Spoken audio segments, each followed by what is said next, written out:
পয়লা জানুয়ারি তপশিলি জাতি সমাজের অন্যতম ব্যক্তিত্ব তথা ওপার বাংলার মহান বাঙালি সাহিত্যিক, ঔপন্যাসিক ও সাংবাদিক অদ্বৈত মল্ল বর্মণের ১১১তম জন্মজয়ন্তী। এই দিনটিকে যথাযোগ্য মর্যাদায় উদযাপন করার লক্ষ্যে শুক্রবার তপশিলি জাতি কল্যাণ দপ্তরের উদ্যোগে আগরতলা পুর নিগমের কনফারেন্স হলে এক বৈঠক অনুষ্ঠিত হয়। রাজ্যের তপশিলি জাতি কল্যাণ দপ্তরের মন্ত্রী সুধাংশু দাসের পৌরোহিত্যে এই দিনের বৈঠকটি সম্পন্ন হয়।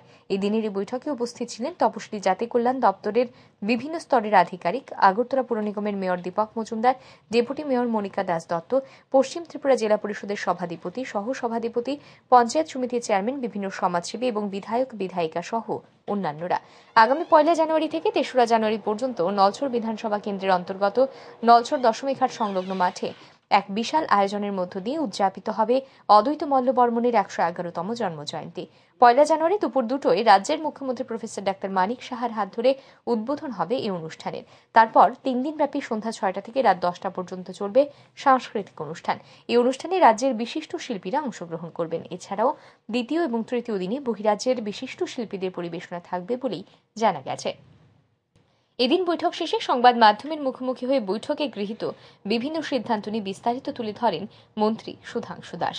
যে আগামী ১ তারিখ থেকে ৩ তারিখ ৩ দিন ব্যাপী অদ্বৈত মল্ল বর্মণের জন্মজয়ন্তী এবং উৎসব উদযাপন অনুষ্ঠান আমরা করতে যাচ্ছি এবং বহুবিধ অনুষ্ঠান, বিনোদনমূলক অনুষ্ঠান, সমাজ সচেতনতামূলক অনুষ্ঠানের পরিকল্পনা নেওয়া হয়েছে এবং আমি বিশ্বাস করি এই অনুষ্ঠান আগামী দিন অত্যন্ত হৃদয়গ্রাহী হবে এবং ওই এলাকার মানুষের মধ্যে একটা আলোড়ন সৃষ্টি করবে।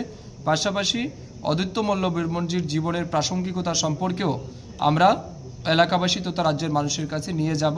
এটাই এই মিটিংয়ের মূল উদ্দেশ্য ছিল। এই অনুষ্ঠানে আমাদের রাজ্যের মাননীয় মুখ্যমন্ত্রী অধ্যাপক ডক্টর মানিক সাহাজির হাত ধরে 1 জানুয়ারি বিকেল 2 ঘটিকায় আমরা সেই অনুষ্ঠানের শুভারম্ভ করব এবং প্রত্যেক দিন সন্ধ্যা 6টা থেকে রাত্রি 10টা পর্যন্ত সাংস্কৃতিক অনুষ্ঠান থাকবে।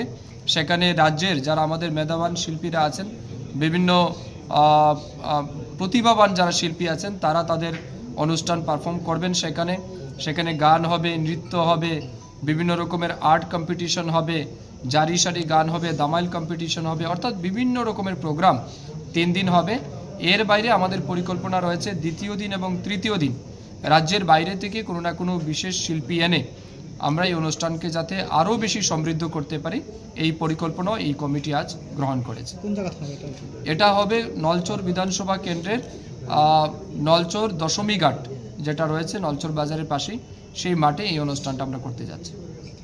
অদ্বৈত মল্ল বর্মণের জীবন সম্পর্কে সংশ্লিষ্ট এলাকার জনগণ এবং রাজ্যবাসীকে অবগত করানোই এই অনুষ্ঠানের মূল উদ্দেশ্য বলেই জানান মন্ত্রী। Bureau report, RE news.